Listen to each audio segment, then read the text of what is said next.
Imagínate un joven príncipe que desafía a reyes, engaña a enemigos y sella en secreto un matrimonio prohibido que cambiará el destino de toda una nación para siempre. Pero, ¿sabías que ese pacto casi provoca una guerra civil sangrienta, capaz de destruir 2 reinos enteros? Bienvenidos a este emocionante recorrido por la vida de Fernando II de Aragón, el hombre cuya astucia forjó el unión que dio nacimiento a la España moderna.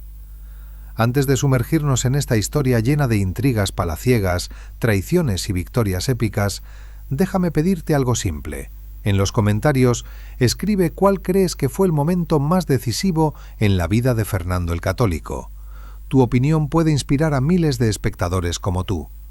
Ahora, prepárate para el primer capítulo de esta saga que te mantendrá al borde del asiento, porque lo que empezó como un amor clandestino se convirtió en el detonante de un imperio. Fernando II de Aragón nació el 10 de marzo de 1452 en la pequeña villa de Sos, en el corazón de Aragón, un lugar modesto que contrastaba con el destino grandioso que le esperaba. Hijo del rey Juan II de Aragón y de Juana Enríquez, una mujer de carácter férreo descendiente del almirante de Castilla, cuya influencia moldearía desde temprana edad el espíritu ambicioso del joven príncipe. Desde su infancia, Fernando creció en un entorno de tensiones constantes, ya que su padre enfrentaba una guerra civil en Cataluña que duraba desde 1962, un conflicto brutal, donde las facciones nobles se disputaban el poder con saña, y el pequeño príncipe, con apenas 10 años, ya acompañaba a su padre en campañas militares que lo endurecieron como el acero de una espada forjada en el fuego. Pero lo que nadie imaginaba entonces era que este niño, rodeado de peligros y traiciones familiares, como la muerte sospechosa de su hermanastro Carlos de Viana en 1961, que lo convirtió en heredero directo, estaba destinado a tejer una red de alianzas que uniría no solo coronas, sino continentes enteros bajo su visión implacable. En 1968, con solo 16 años, Fernando fue nombrado rey de Sicilia por su padre, un título que lo catapultó al escenario internacional y lo obligó a aprender los secretos de la diplomacia mediterránea, navegando entre las ambiciones de potencias como Francia y el Imperio Otomano que acechaban las costas aragonesas. Su educación no fue la de un príncipe ocioso, sino la de un guerrero pragmático. Cabalgaba incansablemente, estudiaba tácticas militares con maestría y desarrollaba un instinto para la intriga que lo haría legendario, todo mientras su padre, Juan II, maniobraba en la corte para posicionarlo como el heredero indiscutible frente a rivales que lo veían como una amenaza menor. La muerte de Carlos de Viana no solo abrió el camino al trono, sino que sembró semillas de desconfianza en la familia real, donde rumores de envenenamiento flotaban como niebla en las montañas aragonesas, forzando a Fernando a madurar en un mundo donde cada mirada ocultaba una daga. Mientras tanto, en Castilla, el reino vecino bullía en caos sucesorio tras la muerte de Enrique IV en 1974, cuyo testamento nombraba heredera a su hija Juana la Beltraneja, supuestamente hija ilegítima nacida de una relación adúltera, un escándalo que dividía a la nobleza entre partidarios de Juana y los defensores de Isabel de Trastámara, hermana del rey y princesa de un linaje puro. Isabel, con 18 años, se erigía como una figura de resistencia en una corte plagada de corrupción, donde el marqués de Villena y otros nobles manipulaban al débil Enrique IV para mantener su poder, pero ella rechazaba propuestas de matrimonio con portugueses o franceses que buscaban absorber Castilla en sus dominios. Aquí entra la genialidad de Juan II de Aragón, quien desde las sombras orquestó un plan maestro para unir los 2 reinos más poderosos de la península, enviando emisarios secretos como Piers de Peralta para convencer a Isabel de un enlace con su hijo Fernando, a pesar de la prohibición expresa de su hermano Enrique, que veía en Aragón un rival eterno. La tensión escalaba cuando en enero de 1969 Isabel firmó en Pedrosas un acuerdo para casarse con Fernando, desafiando órdenes reales y exponiéndose a la ira de la corte castellana, un acto de rebeldía que ponía en jaque su corona y encendía las mechas de una posible invasión portuguesa. Fernando, por su parte, cruzó la frontera disfrazado y escoltado por un puñado de leales, evadiendo patrullas y emboscadas en un viaje épico de 500 kilómetros que duró días de vértigo, llegando a Valladolid el 9 de octubre de 1969, para una boda secreta que sellaría su destino común. Este matrimonio no era solo un romance, sino una bomba política. Portugal, liderado por Alfonso V, veía en Juana la Beltraneja la oportunidad de reclamar Castilla, y pronto invadiría con un ejército masivo, prometiendo guerra total si Isabel persistía en su unión con el aragonés. Pero Fernando no era un novio cualquiera. Con 27 años ya era un líder curtido, admitido en la Orden del Toisón de Oro por el duque de Borgoña Carlos el Temerario en 1973, un honor que simbolizaba su estatus entre la élite europea y le otorgaba aliados estratégicos en un tablero donde cada movimiento contaba. Juntos, Isabel y Fernando asumieron el mando de Castilla y Aragón respectivamente, pero la unión dinástica generaba resistencias feroces. Nobles castellanos como el arzobispo de Toledo, Carrillo de Acuña, intrigaban en las sombras, mientras Juan Pacheco, marqués de Villena, amenazaba con derrocar a la nueva reina. La guerra civil estalló en 1975 con la muerte de Enrique IV, cuando Alfonso V de Portugal cruzó la frontera con 20.000 hombres, sitiando plazas como Zamora y Plasencia, y proclamando a Juana como reina legítima en un intento por anexar Castilla a su corona. Fernando demostró su genio militar en batallas como la de Toro en 1976, donde sus fuerzas, aunque inferiores en número, maniobraron con precisión para romper el asedio portugués, un triunfo que no solo salvó el trono de Isabel, sino que infundió terror en los enemigos y unió a los castellanos bajo los estandartes católicos. Las negociaciones de paz en Alcázovas en 1979 culminaron con la renuncia portuguesa a Juana, casada luego con el duque de Braganza, pero la sombra de la guerra persistía, ya que Fernando heredaba el trono de Aragón ese mismo año tras la muerte de su padre Juan II, convirtiéndose en soberano de un reino compuesto que abarcaba Sicilia, Cerdeña y las islas mediterráneas. Ahora, con dos coronas unidas por su matrimonio, el príncipe aragonés soñaba con una España indivisible, pero amenazas mayores acechaban desde el sur, donde el reino nazarí de Granada resistía como un enclave musulmán en territorio cristiano, y desde el norte, donde Francia codiciaba Rosellón y Cerdaña. La Concordia de Segovia en 1978 formalizó su poder conjunto, reconociendo a Isabel como reina propietaria de Castilla, pero otorgando a Fernando títulos y privilegios reales, un equilibrio delicado que ambos gobernantes explotaron para centralizar la autoridad y reformar la hacienda real, financiando así sus ambiciones expansivas. En este punto Fernando no solo era esposo y rey consorte, sino estratega supremo, reorganizando el ejército con Santa Hermandad, una milicia profesional que aplastaba bandidos y nobles rebeldes, allanando el camino para conquistas que harían temblar Europa. Pero mientras consolidaba su poder interno, una intriga mayor se gestaba en las cortes europeas, donde su hija Isabel futura se comprometía con Alfonso de Portugal, un enlace que prometía paz, pero ocultaba traiciones que pondrían a prueba la astucia del católico hasta el límite. La verdadera prueba de su visión unitaria llegaba con la Guerra de Granada, pero antes de eso, sus maniobras diplomáticas en Italia y África empezaban a tejer una red de poder que extendería la influencia aragonesa más allá de la península, posicionándolo como árbitro del Mediterráneo en un mundo al borde del Renacimiento y la reconquista final. ¿Podría esta unión frágil resistir las tormentas que se avecinaban o se desmoronaría bajo el peso de ambiciones rivales?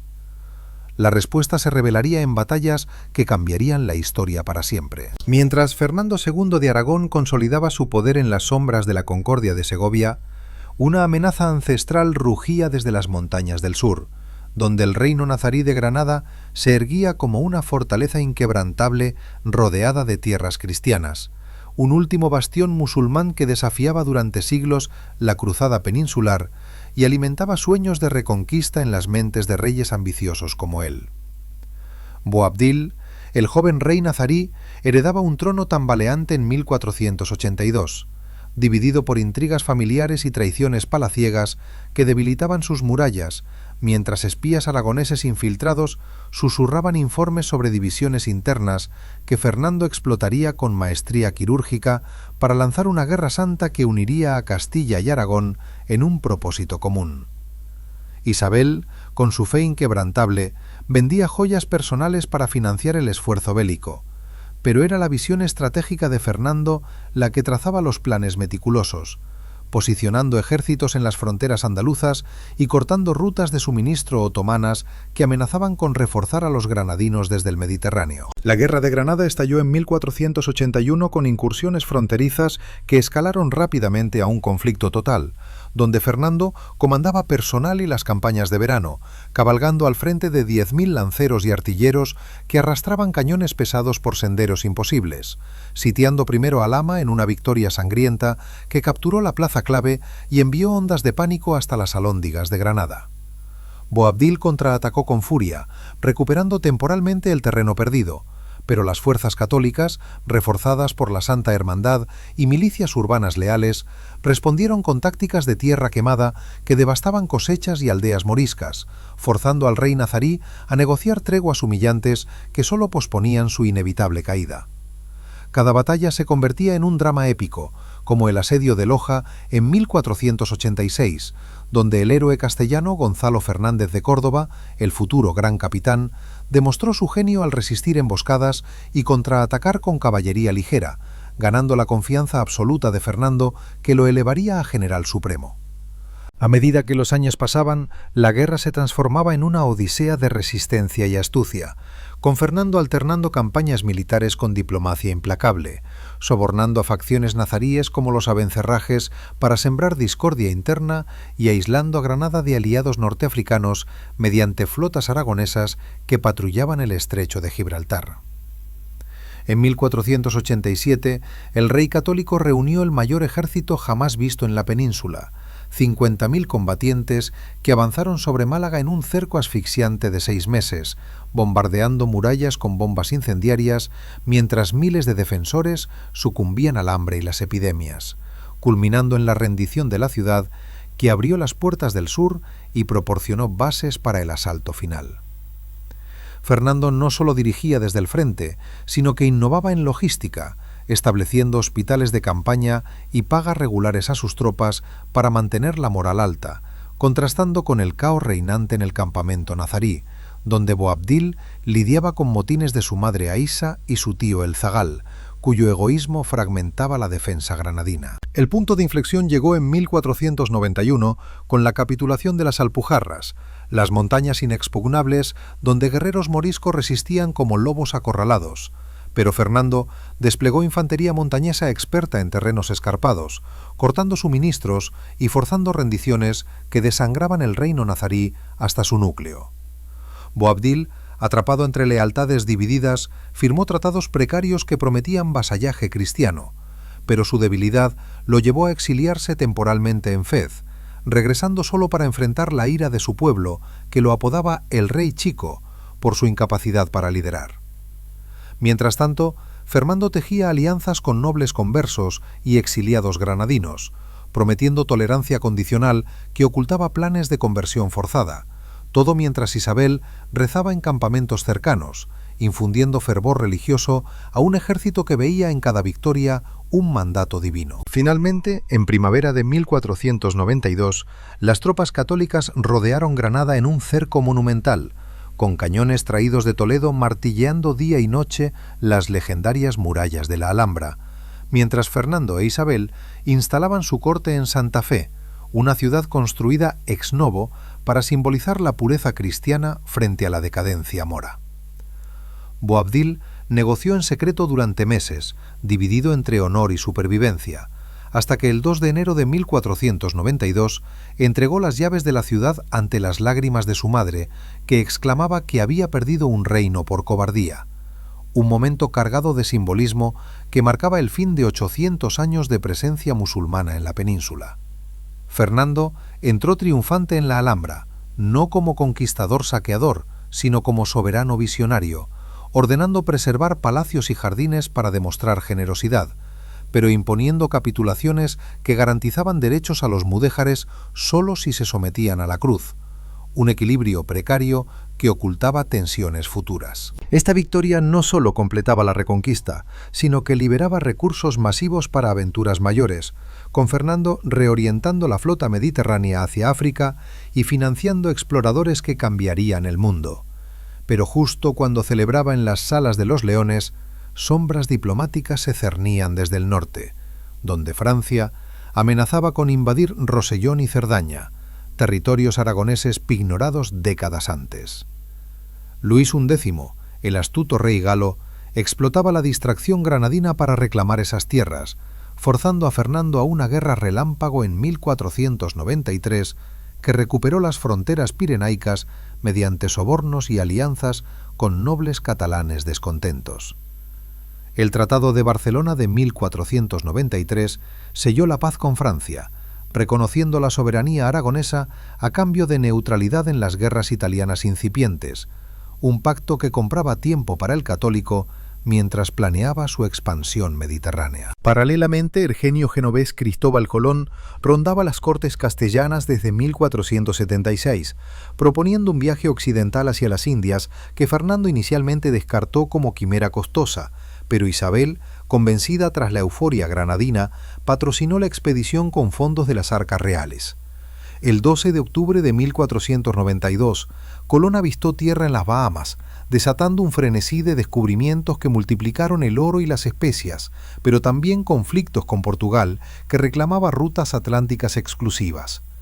Fernando intervino en las negociaciones del Tratado de Tordesillas de 1494, dividiendo el Nuevo Mundo por un meridiano imaginario que aseguraba a Castilla vastos territorios, mientras Aragón mantenía primacía en el Mediterráneo,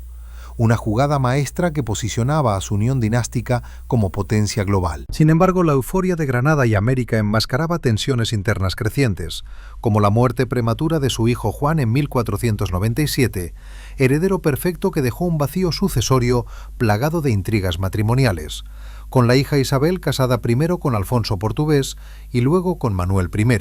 engendrando linajes complicados que Fernando manipulaba para aliarse con Lisboa contra Francia. La reina Isabel falleció en 1506, devastando emocionalmente al católico que juró vengar su ausencia centralizando aún más el poder. Pero su segunda esposa, Germana de Foix, buscaba un heredero masculino que diluyera el legado castellano en favor de Aragón, un matrimonio político que casi fractura la unión frágil. Mientras tanto, la Inquisición española, instituida en 1478 bajo Tomás de Torquemada, purificaba la fe mediante autos de fe espectaculares que expulsaban judíos conversos sospechosos, confiscando fortunas que engordaban las arcas reales para financiar guerras venideras. Fernando no descansaba. En 1494 inició las guerras italianas, aliándose contra Francia para reclamar Nápoles, un reino aragonés disputado donde su primo Federico defendía el trono contra Carlos VIII Galo. Las tropas españolas desembarcaron en Calabria, lideradas por el Gran Capitán, que aplastó a los franceses en seminarios como Cheriñola en 1503, usando arcabuceros y trincheras innovadoras que revolucionaron la guerra europea. Pero la codicia dividió a los aliados. Luis XII y Fernando se volvieron contra sí mismos por el reparto de Nápoles, desencadenando batallas feroces donde Gonzalo de Córdoba maniobró con brillantez para expulsar a los galos en Pavía y Gaeta, consolidando el virreinato español en Italia. Esta expansión mediterránea elevaba a Fernando como rey de Sicilia, Nápoles y Aragón, un imperio coronado que intimidaba a Venecia y al papado, pero agotaba tesoros y sembraba enemigos que conspiraban en las sombras vaticanas. La intriga cortesana escalaba con la locura de Juana la Loca, hija primogénita cuyo matrimonio con Felipe el Hermoso de Borgoña en 1496 prometía alianzas a Habsburgo, pero su pasión desquiciada tras la muerte de Felipe en 1506 permitió a Fernando reclamar la regencia castellana mediante el testamento de Isabel. Nobles castellanos resistieron, proclamando a Juana reina, pero Fernando disolvió cortes rebeldes y envió a su hija a Tordesillas bajo custodia, gobernando de facto Castilla, mientras maniobraba en Europa para casar a su hija Catalina con Enrique VIII de Inglaterra, un enlace que fortalecía frentes contra Francia. En el norte de África, campañas contra Orán y Trípoli en 1509 extendían la cruzada, capturando enclaves berberiscos que protegían rutas comerciales, pero la gota que colmaba el vaso se acercaba desde sus pulmones enfermos, mientras legaba un imperio al nieto Carlos que heredaría no solo coronas, sino las semillas de un mundo nuevo. Mientras Fernando II de Aragón saboreaba las mieles de la victoria en Granada y las primeras noticias de tierras ignotas al otro lado del Atlántico llegaban a sus oídos, un torbellino de ambiciones italianas comenzaba a girar en los salones de Nápoles, donde su primo Federico resistía como un león acorralado las presiones de un joven rey francés, Carlos VIII, que soñaba con revivir el imperio angevino en la soleada península itálica, amenazando directamente los intereses aragoneses que se extendían desde Sicilia hasta Calabria como venas vitales de su corona mediterránea. El católico, con su mente siempre 3 pasos adelante, rechazaba inicialmente la confrontación directa para no dilapidar los tesoros recién ganados en la Reconquista, pero enviaba emisarios discretos a Roma y Venecia para tejer una red de alianzas que contrarrestara la marcha francesa, mientras reorganiza sus galeras en Palermo para proyectar poder naval y disuadir invasiones que podrían cortar sus rutas comerciales de especias y seda. Esta pausa estratégica no era debilidad, sino cálculo frío, porque Fernando sabía que Italia no era solo un reino lejano, sino el puente hacia el Levante otomano y el corazón del Renacimiento, un premio que valía más que 1000 batallas prematuras.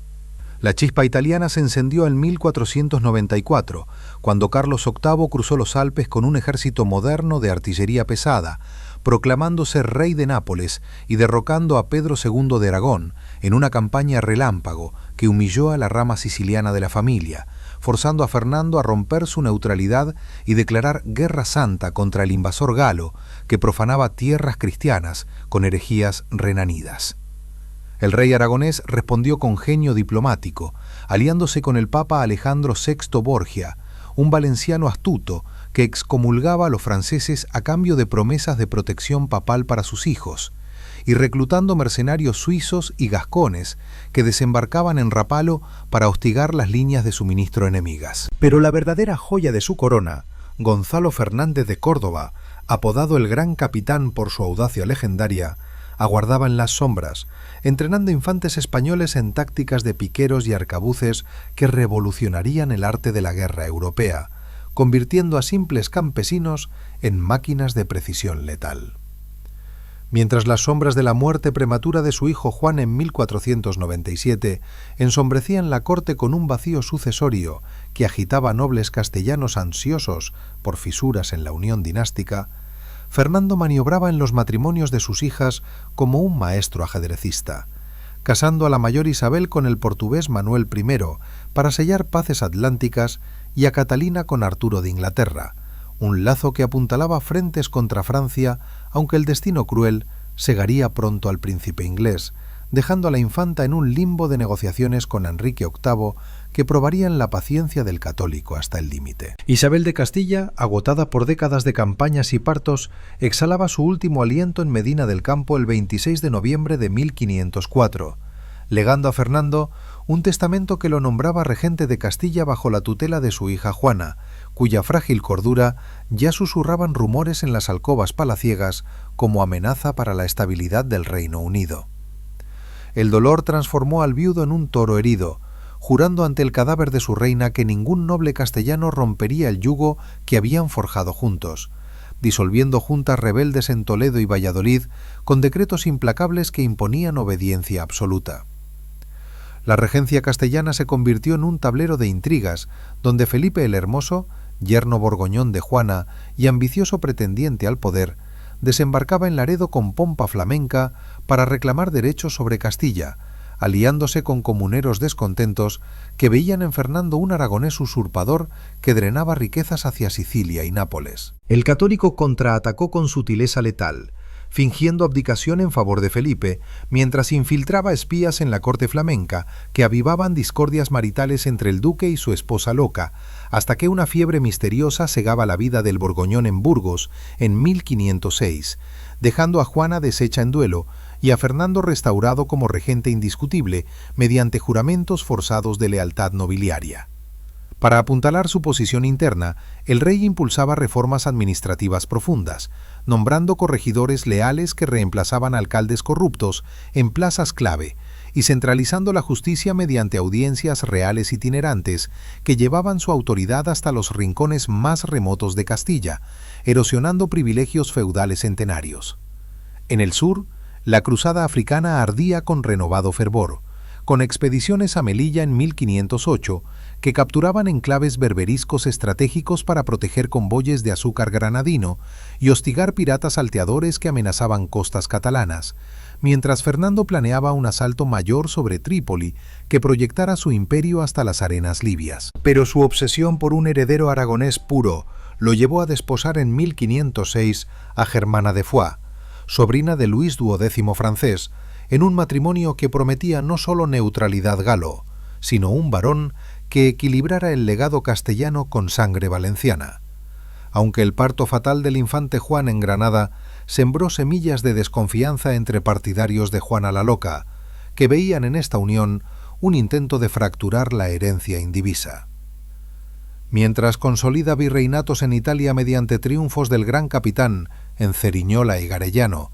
donde piqueros españoles destrozan cargas de caballería pesada francesa con fuego de arcabuz disciplinado, Fernando negocia en secreto la invasión de Navarra,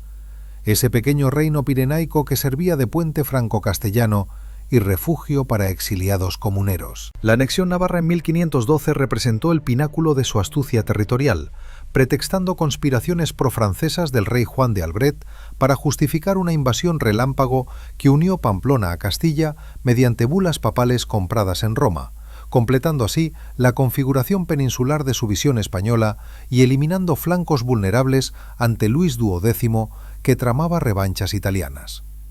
Nobles navarros resistieron en frentes como Roncesvalles, evocando leyendas carolingias, pero las tropas del duque de Alba aplastaron focos rebeldes con artillería de sitio que derribaba fortalezas ancestrales, integrando el reino vasco-navarro mediante fueros adaptados que calmaban ansiedades locales sin ceder soberanía real. Esta conquista no solo blindaba fronteras, sino que liberaba regimientos para la fase final italiana, donde Fernando traicionaba al Papa Julio II aliándose con Venecia contra Francia en la Liga de Cambrai, solo para voltear alianzas en 1508, cuando Luis XII ofrecía concesiones en Nápoles a cambio de paz pirenaica. La muerte de Germana en 1510 y el avance inexorable de la Gota en sus articulaciones no aminoraban el ritmo del católico, que desde Zaragoza dirigía campañas navales contra Argel, mientras reformaba haciendas mediante consejos de Aragón que recaudaban alcabalas eficientes para sostener un ejército permanente de 20.000 hombres, el primero de Europa en su escala. En 1513, su hija Juana, confinada en Tordesillas bajo vigilancia de guardias leales, se convertía en símbolo de unidad frágil que Fernando explotaba para sofocar revueltas andaluzas de moriscos recalcitrantes, imponiendo conversiones masivas mediante predicadores dominicos que alternaban sermones con hogueras inquisitoriales. Diplomáticamente, cortejaba a Enrique VIII inglés mediante promesas de cruzada conjunta contra otomanos, retrasando el divorcio de Catalina para mantener Inglaterra neutral en contiendas continentales que escalaban hacia Pavía. Hacia 1515, las guerras italianas alcanzaban clímax con el Gran Capitán expulsando definitivamente franceses de Lombardía mediante maniobras envolventes en Bolonia que capturaban estandartes reales galos, consolidando Nápoles como joya de la corona aragonesa bajo virreyes españoles que administraban con mano férrea tributos que fluían a Zaragoza. Pero sombras de sucesión se cernían espesas, con el nieto Carlos de Gante, educado en Flandes bajo tutela borgoñona, que despertaba celos en cortesanos aragoneses temerosos de flamencos dominantes en la unión futura. Fernando convocaba cortes en Monzón para jurar lealtad al joven archiduque, pero insertaba cláusulas que preservaban privilegios mediterráneos contra diluciones castellanas, tejiendo testamentos que equilibraban herencias. El invierno de 1516 golpeaba con crudeza en Madrigalejo, donde el rey, postrado por fiebres cancerosas que devoraban su cuerpo desde los 64 años, dictaba su último testamento ante notarios extremeños, nombrando a Carlos heredero universal, pero regente al cardenal Cisneros para Castilla y al duque de Calabria para Aragón, un mecanismo que buscaba perpetuar su control póstumo sobre el imperio forjado en sangre y astucia. Emisarios galopaban a Bruselas con sellos reales que transferían coronas, pero también advertencias veladas contra comuneros que bullían en Toledo por abusos fiscales acumulados durante décadas de guerras incesantes. Fernando II de Aragón exhalaba su espíritu el 23 de enero de 1516, dejando no solo reinos unidos, sino un legado de centralismo regio que inspiraría a su nieto en la construcción de la monarquía hispánica universal, pero también legados tóxicos de inquisición y expulsiones que marcarían siglos venideros. Su unión con Isabel no solo creó España, sino un modelo de poder dinástico que aterrorizó a Europa y abrió puertas al Nuevo Mundo. Un hombre cuya sombra se proyecta aún en las catedrales góticas y las murallas granadinas que conquistó con voluntad inquebrantable. En los últimos días de 1515, mientras las nieves cubrían las dehesas extremeñas y los mensajeros galopaban con noticias de victorias italianas que resonaban como ecos de gloria eterna, Fernando II de Aragón sentía cómo la gota, esa enemiga silenciosa que había torturado sus articulaciones durante décadas de cabalgatas incansables y consejos nocturnos, se convertía en un cáncer voraz que devoraba sus fuerzas desde el interior, obligándolo a trasladarse desde Zaragoza a Madrigalejo, una modesta villa en las tierras de Trujillo, donde el aire puro de las sierras extremeñas prometía alivio que nunca llegaría. El rey, con 63 años a cuestas pero mente afilada como una daga toledana, convocaba diariamente a sus secretarios y al cardenal Cisneros, su confidente de hierro, para dictar cláusulas testamentarias que aseguraran la indivisibilidad de su imperio, nombrando a su nieto Carlos de Gante, educado en los palacios flamencos bajo la tutela de Margarita de Austria, como heredero universal de Castilla, Aragón, Navarra, Sicilia, Nápoles y los vastos dominios ultramarinos que se extendían desde las Canarias hasta las Indias recién descubiertas. Pero esta sucesión no era un regalo inocente. Fernando insertaba salvaguardas maestras, como la regencia compartida entre Cisneros para Castilla y el duque de Calabria para Aragón, mecanismos que pretendían atar las manos del joven archiduque y preservar el centralismo regio que había forjado con sudor y sangre, frente a nobles aragoneses celosos de sus fueros y castellanos nostálgicos de privilegios comuneros. La corte itinerante en Madrigalejo bullía de tensiones veladas, con embajadores venecianos y genoveses solicitando audiencias para renovar pactos comerciales que garantizaban el flujo de oro napolitano hacia las arcas reales, mientras curanderos mudéjares conversos administraban pociones de opio y sanguijuelas que sólo prolongaban el sufrimiento del monarca postrado en una cama con dosel bordado con las armas del yugo y las flechas. Fernando, consciente de que su fin se acercaba como una galera enemiga en el horizonte, reflexionaba sobre las sombras de su reinado, como la expulsión de los judíos en 1492, que había vaciado talleres valencianos de artesanos expertos, pero llenado cofres con bienes confiscados mediante la Inquisición de Torquemada, un arma de doble filo que purificaba la fe, pero sembraba resentimientos en las juderías de Sevilla y Toledo, donde conversos poderosos tramaban venganzas silenciosas. Su visión, sin embargo, trascendía culpas. Veía en Carlos un continuador perfecto, educado en humanismo erasmiano, pero con la sangre aragonesa diluida en linajes borgoñones que equilibrarían la ferocidad castellana con refinamiento flamenco. Un emperador futuro capaz de desafiar al Sacro Imperio Romano y al sultán otomano Selim I, que ya amenazaba desde Estambul con flotas que asolaban las costas calabresas. Mientras el invierno apretaba su garra, rumores de rebeliones moriscas en las Alpujarras llegaban filtrados por correos exhaustos, ecos de conversos forzados que resistían en cuevas granadinas, negándose a renunciar al Corán, a pesar de las capitulaciones de Santa Fe que prometían tolerancia precaria. Y Fernando ordenaba desde su lecho a virreyes andaluces desplegar tercios veteranos de Italia para sofocar focos que podrían encender una nueva guerra santa en momentos de transición frágil. Diplomáticamente, sus últimos decretos ratificaban la Liga Santa contra los turcos, aliándose con el Papa León X y Venecia para proteger Nápoles, esa perla mediterránea donde el virrey Pedro de Urrea sofocaba motines angevinos con ejecuciones públicas que recordaban la mano férrea del católico. En privado, confesaba a Cisneros temores por Juana la Loca, aún recluida en Tordesillas, donde sus raptos melancólicos inspiraban baladas populares que pintaban a la reina cautiva como mártir de pasiones desbordadas, y ordenaba custodios más estrictos para evitar que comuneros la usaran como estandarte contra el flamenco Carlos, que nunca había pisado suelo hispano. La noche del 22 de enero de 1516, con fiebres que lo sacudían como tormentas pirenaicas, Fernando reunió a su consejo privado en la alcoba iluminada por velas de cera pura, dictando adiciones al testamento que enfatizaban la unidad católica por encima de divisiones regionales,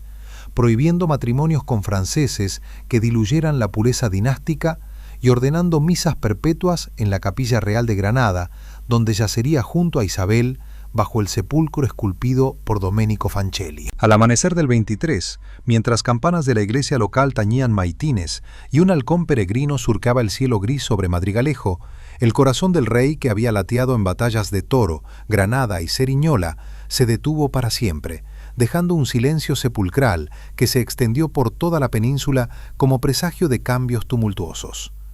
Notarios sellaron el documento con lacre rojo, declarando a Carlos rey de Aragón y Castilla bajo el título de Carlos I, pero las instrucciones póstumas del católico desencadenaban ya maquinaciones cortesanas, donde el duque de Alba conspiraba con grandes de España para resistir la influencia borgoñona, que llegaba con consejeros flamencos exigiendo alcabalas exorbitantes. La noticia de la muerte corrió como reguero de pólvora por caminos reales, llegando a Toledo, donde las cortes castellanas juraban lealtad al nuevo soberano ausente, pero estallaban en disputas por la regencia de Cisneros, que Fernando había diseñado como baluarte contra ambiciones nobiliarias. Un anciano franciscano cuya austeridad contrastaba con los lujos flamencos que Carlos planeaba imponer desde Bruselas. En Aragón, las juntas de Cortes en Zaragoza proclamaban duelo oficial, pero exigían confirmación de fueros antiguos que el testamento respetaba solo en apariencia, sembrando semillas de descontento que germinarían en revueltas germanías valencianas años después. Mientras el cuerpo embalsamado del rey emprendía viaje fúnebre hacia Granada, escoltado por 500 lanceros de la Guardia Real, pasando por Valladolid, donde comuneros rendían honores forzados, Europa entera observaba con recelo el vacío de poder en la potencia que dominaba el Atlántico y el Mediterráneo, con Francisco I de Francia movilizando tropas en los Pirineos y el sultán otomano enviando galeras exploratorias hacia las Baleares. El funeral en la Capilla Real, completada bajo órdenes de Isabel, reunía a viudas, bastardos reconocidos como Alfonso de Aragón y embajadores que murmuraban sobre el legado controvertido del católico, un hombre que había expulsado 70.000 judíos en edicto de marzo de 1492, forzándolos a bautizarse o exiliarse, con solo 4 meses de plazo, confiscando sinagogas para convertirlas en iglesias y enriqueciendo así a la corona, pero devastando economías urbanas dependientes de prestamistas hebreos. Su Inquisición, con más de 2.000 procesos en sus primeros años, había purgado herejías judaizantes mediante autos de fe que atraían multitudes ávidas de espectáculo, pero también había financiado las Indias con bienes de los condenados, un precio sangriento por la uniformidad religiosa que Fernando veía como pilar de la nación unida. En Nápoles, vítores espontáneos honraban al fundador del virreinato, mientras en Orán, presidios africanos izaban banderas a media asta, recordando conquistas que protegían peregrinos a Santiago. Pero el verdadero drama sucesorio estallaba con la llegada de Chievres, el consejero borgoñón de Carlos, que disolvía la regencia de Cisneros en 1517, imponiendo impuestos flamencos que encendían la chispa comunera en Castilla, revueltas que evocaban resistencias contra el propio Fernando en sus primeros años, pero ahora dirigidas contra extranjeros que ignoraban costumbres hispánicas. El joven rey desembarcaba en Santander meses después, jurando en las Cortes de Valladolid respetar libertades, pero centralizando justicia mediante chancillerías itinerantes que perpetuaban reformas fernandinas, consolidando así la monarquía autoritaria que el abuelo había soñado. En Roma, el Papa León X beatificaba póstumamente la unión católica de Fernando e Isabel, otorgando indulgencias que atraían peregrinos a sus tumbas conjuntas, donde esculturas yacentes representaban al monarca con espada en mano, símbolo eterno de la España naciente. Años después, historiadores renacentistas como Nebrija, en su Gramática Castellana de 1499, atribuían al católico el nacimiento de una lengua imperial que Colón llevaba a las nuevas tierras, mientras cartógrafos portugueses disputaban en tratados como Zaragoza de 1524 las divisiones mundiales heredadas de Tordesillas. El legado de Fernando II de Aragón trascendía fronteras. Sus tercios, forjados en Italia, conquistarían Europa bajo Carlos V en batallas como Pavía de 1525, donde Francisco I caía prisionero, demostrando la superioridad táctica española nacida de las guerras granadinas. En las Alpujarras, moriscos rebeldes de 1568 recordaban capitulaciones rotas, pero el modelo inquisitorial perduraba, purificando sangre en siglos venideros. Hoy, al recorrer la Alhambra donde Fernando paseó victorioso, o los claustros de la Capilla Real donde descansa, se percibe la sombra imborrable de un príncipe que desafió destinos, unió reinos dispares mediante astucia implacable y legó un imperio sobre el que nunca se pondría el sol. Un hombre cuya unión con Isabel no solo creó España, sino que reconfiguró el mundo renacentista para siempre. Mientras el eco de las campanas fúnebres de Madrigalejo aún resonaba en las sierras extremeñas, y el cortejo real serpenteaba hacia Granada con el féretro cubierto de terciopelo negro bordado con cruces de plata, las primeras grietas en el colosal imperio forjado por Fernando II de Aragón comenzaban a manifestarse en las Cortes de Toledo, donde nobles castellanos murmuraban contra la regencia impuesta por el testamento y exigían audiencias con Juana la Loca, esa reina espectral confinada en Tordesillas, cuya mera mención avivaba llamas de lealtad romántica entre comuneros hartos de impuestos que financiaban virreinatos lejanos en Nápoles y Sicilia. El cardenal Cisneros, con sus 81 años cargados de rigor franciscano y reformas inquisitoriales que habían purgado herejías en Sevilla y Córdoba, asumía el mando interino con puño de hierro, disolviendo asambleas rebeldes mediante bulas papales que excomulgaban a disidentes y enviando tercios veteranos de Italia a vigilar plazas clave como Ávila y Segovia, donde rumores de motines nobiliarios amenazaban con fracturar la unión dinástica antes de que Carlos de Gante pisara suelo hispano. Pero Cisneros no actuaba solo.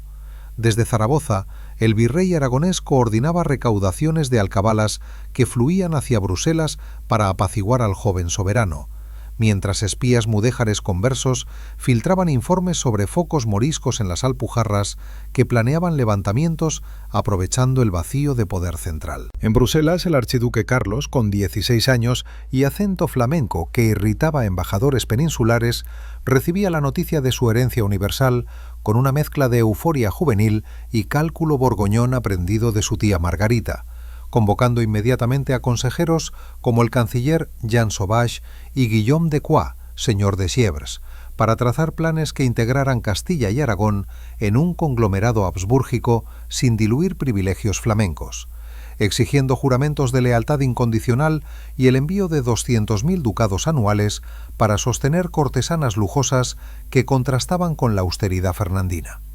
Estos flamencos, con sus modales refinados pero demandas fiscales exorbitantes, desembarcaban en Laredo meses después como vanguardia del nuevo rey, imponiendo gravámenes sobre lana merina castellana que encarecían exportaciones a Flandes y provocaban algaradas en Burgos y Salamanca, donde artesanos y labriegos proclamaban lemas de pureza de sangre contra extranjeros que ignoraban las ordenanzas de la Mesta, que Fernando había equilibrado para favorecer grandes ganaderos sin arruinar cultivos cerealistas. Cisneros, desde Alcalá de Henares, donde fundaba su universidad como baluarte intelectual de la fe católica, mediaba con decretos que aplazaban subidas impositivas, pero no extinguían el descontento que bullía en tabernas y hermandades urbanas, recordando las revueltas catalanas de 1460, que el propio católico había sofocado en su juventud. La llegada de Carlos I a la península en 1517 transformaba el duelo en un torbellino de juramentos forzados, con el monarca desembarcando en Santander escoltado por 500 arcabuceros borgoñones que intimidaban a grandes de España reunidos en Valladolid, donde cortes castellanas y aragonesas juraban obediencia bajo la amenaza implícita de la Inquisición, que Cisneros había fortalecido con nuevos tribunales en Zaragoza y Valencia, para vigilar judaizantes y luteranos incipientes que filtraban panfletos desde Alemania. El joven rey, con su mirada esquiva y promesas de respetar fueros antiguos, centralizaba de facto el poder mediante consejos reales itinerantes que absorbían competencias nobiliarias, nombrando virreyes leales como el duque de Alba en Nápoles para recaudar tributos que financiaban campañas contra otomanos en Lepanto futura, mientras en las Indias, virreyes como Diego Colón expandían encomiendas que esclavizaban taínos bajo pretextos evangelizadores heredados de las capitulaciones colombinas.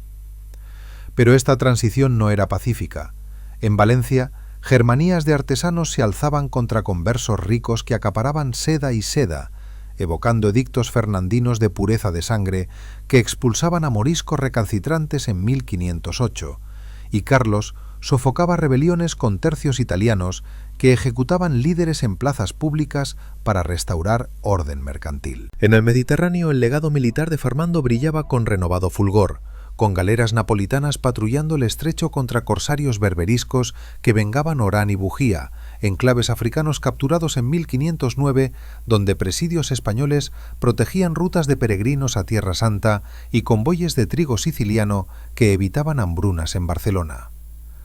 El Tratado de Göteborg con Dinamarca en 1520 abría Balcán Atlántico a mercaderes castellanos, mientras en Roma el Papa León X mediaba paces con Francia que permitían a Carlos reclamar el Sacro Imperio en 1519, convirtiéndose en Carlos V emperador y heredero de un imperio donde el sol no se ponía, desde Perú hasta Filipinas, que Legazpi conquistaría décadas después bajo estandartes del católico. Sin embargo, tensiones religiosas persistían. Moriscos granadinos, forzados a comer cerdo público en autos de fe para probar fe cristiana, conspiraban con exiliados en Fez, y la Inquisición procesaba a erasmistas como Luis de Carvajal, cuya Biblia políglota desafiaba dogmas torquemadianos, purificando así el legado espiritual de Fernando, mediante hogueras que iluminaban noches en Valladolid. Paralelamente, en Inglaterra, el divorcio de Enrique VIII de Catalina de Aragón, hija menor del católico, casada en 1503 tras la muerte de Arturo, desencadenaba cismas que rompían la alianza atlántica soñada por Fernando, con el rey Tudor declarando supremacía eclesial en 1534 y expropiando monasterios que recordaban donaciones isabelinas a órdenes militares. Carlos V invadía Provenza en 1536, para contrarrestar ambiciones francesas de Francisco I, utilizando tercios granadinos curtidos en alpujarras que aplastaban piqueros galos en batallas como Mühlberg de 1547, donde Lutero caía preso, demostrando la supremacía táctica heredada del gran capitán en Cheriñola. En las Indias, conquistadores como Cortés en México de 1519 y Pizarro en Perú de 1532 extraían oro azteca e incaico que multiplicaban rentas reales, financiando armadas contra turcos que Selim II amenazaba con invasiones balcánicas. El modelo centralista de Fernando inspiraba reformas administrativas en el nuevo imperio, con audiencias reales en México y Lima replicando chancillerías castellanas, que juzgaban encomenderos abusivos, mientras en Flandes revueltas iconoclastas de 1566 recordaban germanías valencianas sofocadas por Alba en 1522, mediante consejos de Italia que recaudaban tercios permanentes. La abdicación de Carlos en 1556 legaba a Felipe II un trono reforzado por políticas fernandinas, con virreinatos autónomos pero subordinados a Madrid, donde el Escorial simbolizaba la monarquía universal católica. En Granada, la rebelión alpujarra de 1568 estallaba por violaciones a capitulaciones de 1492, con don Juan de Austria aplastando moriscos que invocaban a Boabdil, deportando 50.000 a costas gallegas en un eco de expulsiones judías que devastaban talleres textiles, pero purificaban fronteras internas.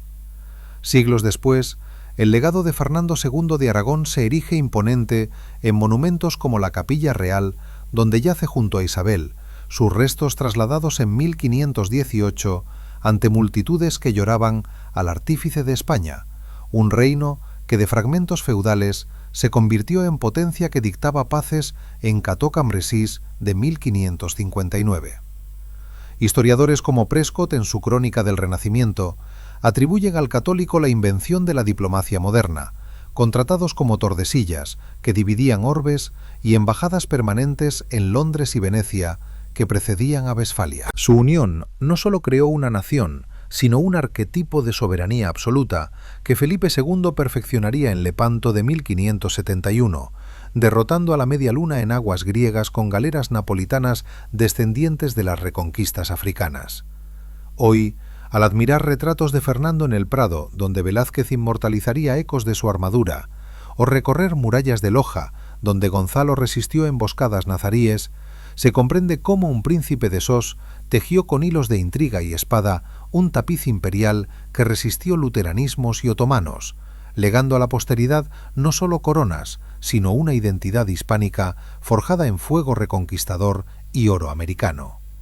Su sombra guía aún historiadores que debaten si la Inquisición fue baluarte o tiranía, pero nadie niega que sin su pacto clandestino con Isabel en Valladolid, el mapa de Europa y América sería irreconocible, un visionario cuya astucia transformó dos reinos en semilla de imperio eterno. Mientras las cenizas del duelo por Fernando II de Aragón se enfriaban en las urnas de la Capilla Real, y Carlos V consolidaba su cetro desde los salones de Valladolid, con juramentos que resonaban como promesas vacías ante nobles suspicaces, el legado económico del católico emergía como un coloso de doble faz, con arcas reales hinchadas por rentas americanas que fluían desde Santo Domingo en galeones cargados de quina y cacao, pero también agotadas por guerras perpetuas que devoraban millones de maravedíes en sueldos de tercios italianos y sobornos papales para bulas que legitimaban conquistas navarras. La Mesta, esa poderosa hermandad de ganaderos que Fernando había protegido con pragmáticas reales de 1492, expandía rebaños merinos por dehesas castellanas, arrasando cultivos de cereal que provocaban hambrunas en aldeas extremeñas donde jornaleros mendigaban pan duro, mientras en Cataluña la sentencia de Guadalupe de 1486 liberaba a 50.000 siervos de yugos feudales, permitiéndoles comprar tierras que revitalizaban viñedos y olivares, pero generaban rencores nobiliarios que bullían en palacios de Gerona. Esta política agraria centralista, que concentraba latifundios en manos de duques leales como Alba y Medinaceli, fortalecía la hacienda real mediante alcabalas eficientes recaudadas por contadores mayores, pero exacerbaba desigualdades que sembraban semillas de bandolerismo en Sierra Morena, donde antiguos mudéjares saqueaban caravanas reales en venganza por conversiones forzadas. En las ciudades comerciales como Sevilla y Barcelona, el impulso mercantil fernandino brillaba con consulados de mar que regulaban fletes atlánticos hacia las Indias, donde virreyes como Obando repartían repartimientos de indios taínos que extraían oro de ríos boricuas, financiando la Catedral Gótica de Granada, pero también provocaba inflación galopante que encarecía trigo importado de Sicilia, y provocaba motines de panaderos en plazas de mercado, donde amas de casa arremetían contra celadores con rodrigones. La Casa de Contratación Sevillana, fundada en 1502 bajo pragmática del católico, monopolizaba licencias de navegación que enriquecían a armadores genoveses aliados como los Centurione y Espínola, pero marginaban a marinos vascos que competían con bajeles portugueses en rutas de especias que Tordesillas había dividido por meridiano. 470 leguas al oeste de Cabo Verde. Fernando había intuido esta bonanza ultramarina al patrocinar no solo a Colón, sino a Ojeda y Vespuccio, cuyos mapas poblaban el Nuevo Mundo con ríos caudalosos y montañas de plata que multiplicaban rentas quintales reales. Pero su obsesión por Italia drenaba tesoros en campañas donde el gran capitán requisaba mulas valencianas para artillería pesada, dejando secar acequias que regaban huertos mediterráneos. La Inquisición, ese tribunal supremo instituido en 1478 con Torquemada como primer inquisidor general, designado por bula papal de Sixto IV, configuraba otro pilar controvertido del legado económico, confiscando bienes de 2.000 conversos ejecutados en autos de fe que atraían multitudes ávidas en la Plaza Mayor de Madrid, donde hogueras crepitaban bajo cielos estrellados, iluminando rostros extasiados por justicia divina,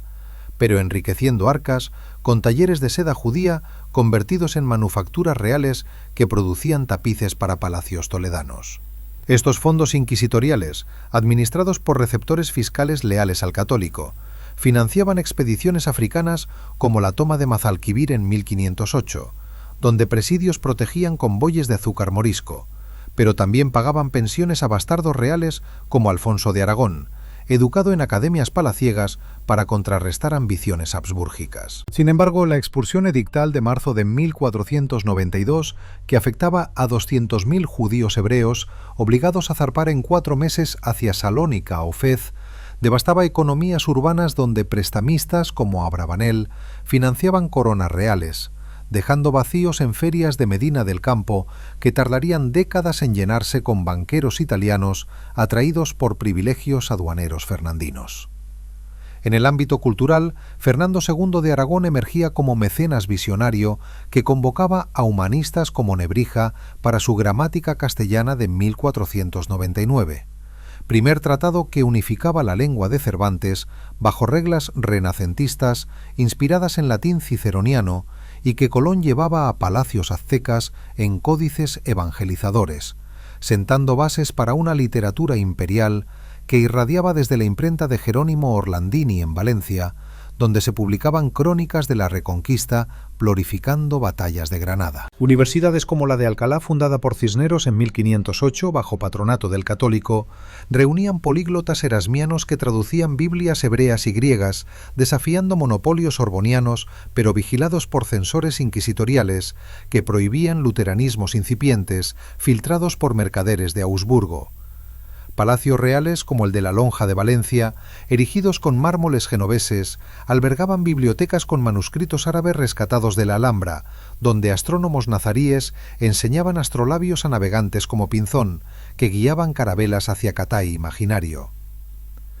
Artísticamente, el reinado fernandino florecía con retablos góticos isabelinos en catedrales de Toledo y Sevilla, donde escultores florentinos, como Felipe Bigarni, tallaban sepulcros del católico, representándolo con corona de laurel y espada desenvainada, simbolizando reconquista completada, mientras miniaturistas iluminaban libros de horas con escenas de toro, donde piqueros aragoneses destrozaban cargas portuguesas bajo estandartes del yugo y flechas. En música, capillas polifónicas reales interpretaban motetes de Josquin de Pré dedicados a Isabel, cuya devoción por la Virgen de Guadalupe inspiraba villancicos andaluces que resonaban en fiestas navideñas de Nápoles, donde virreyes celebraban misas con coros sicilianos fusionando gregorianos con cantos mudéjares residuales. Esta eflorescencia cultural no era casual. Fernando subvencionaba academias militares en Zaragoza, donde ingenieros estudiaban poliorcética de Alhama, aplicándola en fortalezas italianas como el Castel Nuovo de Nápoles, reforzado contra cañones franceses. Socialmente, el impacto del católico perduraba en transformaciones profundas que moldeaban sociedades peninsulares, con Santa Hermandad milicias reales que patrullaban caminos reales desde 1483, ejecutando bandidos en jibas públicas y reduciendo crímenes en un 70% según archivos toledanos, pero también sofocando revueltas campesinas en remensas catalanas, donde payeses de Remensa reclamaban libertades feudales que Guadalupe concedía a medias. Nobles como el condestable Mendoza perdían inmunidades jurisdiccionales ante corregidores reales itinerantes que juzgaban apelaciones en audiencias de Madrid, centralizando justicia que Fernando administraba desde tiendas de campaña en Granada, erosionando señoríos con multas por abusos que redistribuían tierras a hidalgos leales. Mujeres de la nobleza, inspiradas en Isabel, que cabalgaba vestida de hombre en campañas granadinas, ganaban influencia en consejos donde damas como Beatriz de Bobadilla intrigaban contra Villena, aunque Inquisición perseguía beatas alumbradas que predicaban mística joaquinita en conventos de Ávila. En ultramar, el modelo social fernandino se replicaba en audiencias indígenas donde caciques taínos juraban vasallaje bajo cruces de madera traídas en naos colombinas, estableciendo cabildos que mimetizaban municipios castellanos en la Española, con alcaldes pedáneos que repartían tierras pero esclavizaban nativos en minas de oro de Cibao, generando debates teológicos en Valladolid de 1550, donde las casas defendían libertades indígenas invocando bulas sistoquintas de protección que Fernando había ignorado selectivamente. Presidiarios africanos capturados en Orán laboraban en galeras reales remando contra turcos en convoyes que protegían peregrinajes a Jerusalén financiados por rentas de encomiendas que enriquecían a conquistadores como Balboa cruzando Darién en 1513 hacia Pacífico soñado por el católico. Religiosamente, el catolicismo unitario impuesto por Fernando configuraba identidades colectivas que perduraban en procesiones semanales santas, donde cofradías flagelaban espaldas en calles empedradas de Sevilla, evocando autos de fe torquemadianos, con obispos leales como Fonseca evangelizando universidades americanas fundadas en Santo Domingo de 1538. Órdenes militares como Calatrava y Alcántara, unificadas bajo maestría real en 1480, bajo pragmática fernandina, proveían caballeros que custodiaban santuarios marianos como Guadalupe, donde la Virgen Negra recibía coronas de oro incaico traído por franciscanos. Sin embargo, criptojudaísmo persistía en familias conversas de Toledo, donde sábats clandestinos resistían hogueras, y moriscos alpujarreños preservaban ségeles árabes en bodas secretas, desafiando edictos de bautismo masivo de 1502.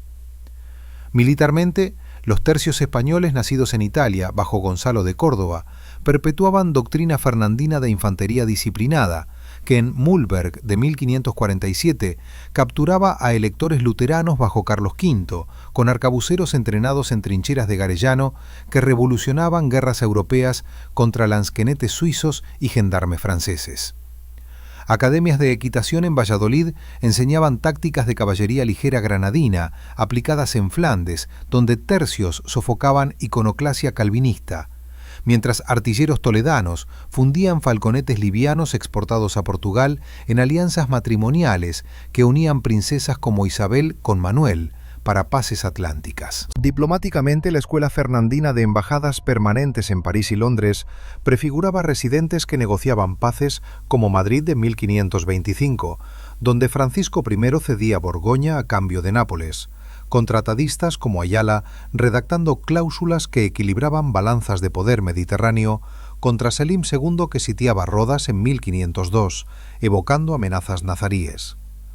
Alianzas asbúrgicas tejidas por Fernando en matrimonios de Juana con Felipe culminaban en imperio carlino que dictaba términos en Augsburgo de 1555, pacificando protestantes pero preservando ortodoxia inquisitorial. Este vasto tapiz legado por Fernando II de Aragón, tejido con hilos de oro americano y sangre reconquistadora, definía no solo España, sino un modelo imperial que inspiraba cortesanas de Versalles y Moscú, un príncipe cuya astucia palaciega y coraje de campo transformaba fragmentos medievales en semilla de hegemonía global que resistiría armadas inglesas en Trafalgar y napoleónicas en Bailén, eternizando su unión con Isabel como génesis de nación indisoluble. Y si te dijera que el hombre que unió reinos con un beso secreto en Valladolid no solo creó España, sino que su astucia palaciega plantó semillas de un imperio eterno, capaz de desafiar sultanes otomanos y reyes galos durante siglos, pero cuyo precio en hogueras inquisitoriales y exilios masivos aún divide a historiadores en debates apasionados sobre si fue visionario o tirano implacable. Hemos recorrido juntos esta épica odisea de Fernando II de Aragón, desde su infancia endurecida en guerras catalanas hasta su último aliento en Madrigalejo, pasando por bodas prohibidas que detuvieron invasiones portuguesas, cañones retumbando en la Alhambra que completaron 8 siglos de reconquista y galeras napolitanas hundiendo flotas francesas en el Mediterráneo, que lo coronaron como árbitro de Europa renacentista. Esta saga no termina aquí, porque su legado palpita en cada mapa mundial dividido por Tordesillas, en tercios invencibles que capturarían emperadores en Pavía, y en la Capilla Real de Granada, donde yace eternamente junto a Isabel, guardianes pétreos de la nación que forjaron con sangre, fe y genio diplomático inigualable. Fernando II de Aragón emergió de las brumas aragonesas como un coloso que transformó fragmentos feudales en monolito imperial, demostrando que un príncipe de Sos podía cabalgar al frente de 50.000 hombres para sitiar Granada, mientras tejía alianzas en Roma que excomulgaban a Carlos VIII y devolvían Rosellón, mediante tratados como Barcelona de 1493, que compraban paces con promesas evaporadas al amanecer.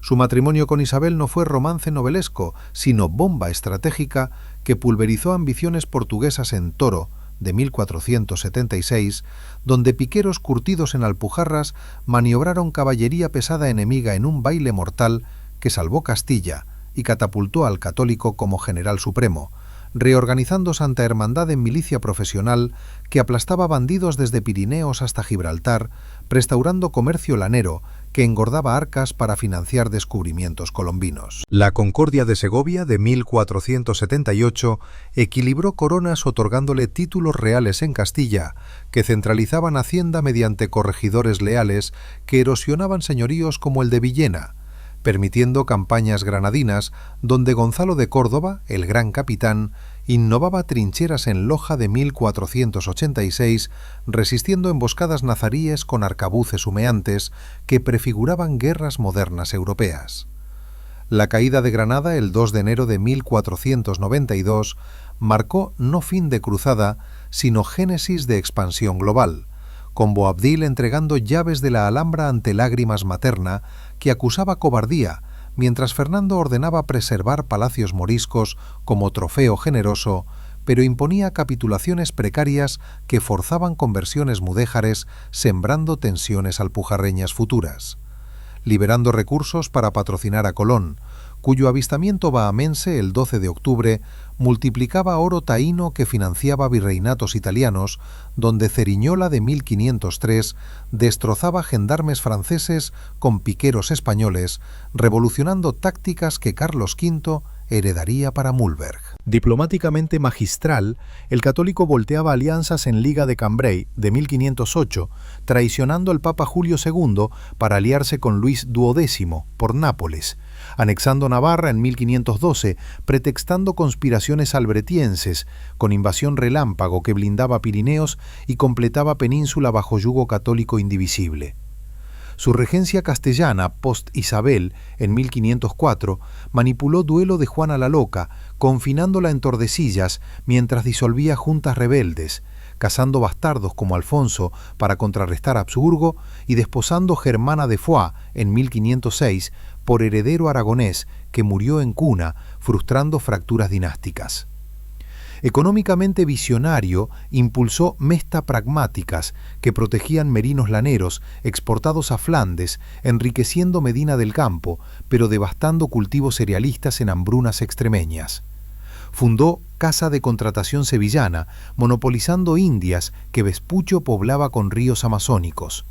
mientras Inquisición Torquemadiana confiscaba bienes conversos en autos de fe multitudinarios que atraían Sevilla entera, financiando Orán de 1509 contra berberiscos. Culturalmente Nebrija, gramática de 1499, unificaba castellano imperial, que códices franciscanos llevaban a Tenochtitlán. Alcalá, políglota cisneriana, traducía escrituras sagradas desafiando Sorbona. Retablos isabelinos en Toledo glorificaban Toro con Bigarmi, tallando sepulcros donde Fernando yace, espada en mano, simbolizando reconquista eterna. Socialmente transformador, Guadalupe Sentencia catalana liberaba 50.000 remensas, convirtiéndolos propietarios, viñecos revitalizando Barcelona. Santa Hermandad reducía crímenes 70%, patrullando reales caminos que mercaderes genoveses transitaban seguros hacia Nápoles virreinato. Pero sombras oscurecen Panteón.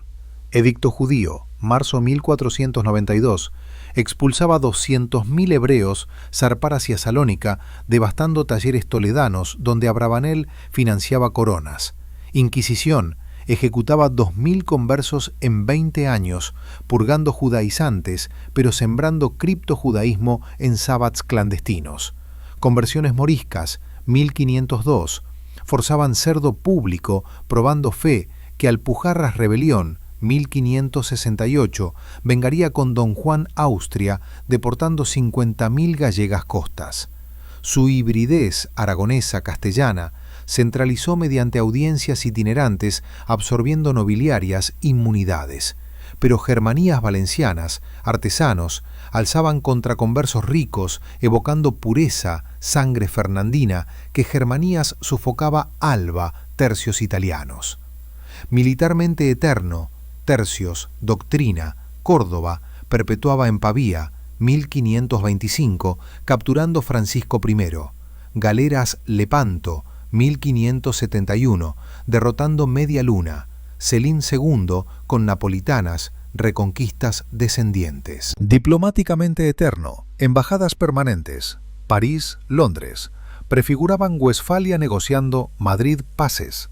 1525 cediendo Borgoña, Nápoles, Tordesillas Meridiano, dividía orbes asegurando Castilla, Brasil, Portugal, África, mientras Aragón primaba Levante. Legado trasciende, Carlos V, abdicación, 1556, legaba Felipe II, Escorial, símbolo universal católica, que Trafalgar resistió y Bailén, napoleónicos, aplastó. Capilla Real, Granada, multitudes, 1518 lloraban. Artífice, España, donde retratos Prado, Velázquez, ecos Armadura, inmortalizan príncipe Sos, que desafió destinos uniendo reinos, astucia implacable. Hoy Alhambra, paseos victoriosos, murallas Loja, Gonzalo, emboscadas resistió, capilla, claustros, descansa, sombra imborrable percibe, pacto clandestino, Valladolid, sin mapa, Europa, América irreconocible, visionario, astucia, transformó dos reinos, semilla, imperio eterno, sobre sol nunca ponía. Fernando II, Aragón, católico eterno, no murió madrigalejo, vive cada hispano, identidad, reconquistador, fuego forjada, oro americano bañado, unión, Isabel, Génesis, nación indisoluble que inspira siglos. Gracias en Recorrido Épico. Si esta historia Fernando cautivó, suscríbete canal Más Sagas Histórica e Intriga. Dale like si crees Su beso cambió mundo. Comparte amigos apasionados pasado. Hasta próxima aventura histórica. Nos vemos. Comentarios. Tu momento decisivo vida. Católico.